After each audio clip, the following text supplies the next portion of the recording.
Sabi ko na nga ba ilang taon tayong pinasa sa pangakong bigas na 20 pesos per kilo. Pero ngayon lang ipinatupad. Sakto sa eleksyon. At anong kapalit? Bigas na may amoy.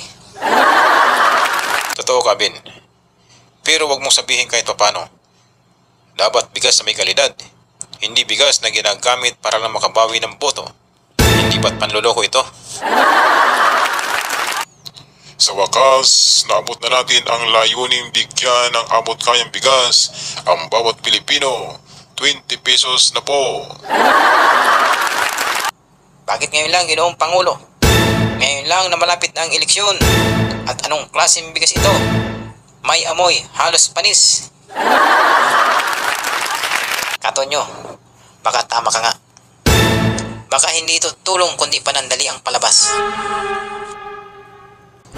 Hindi na dapat tayo mamula. Hindi natin ikabubuhay ang pangakong mura kung ang kapalit ay panis na respeto sa mamamayan.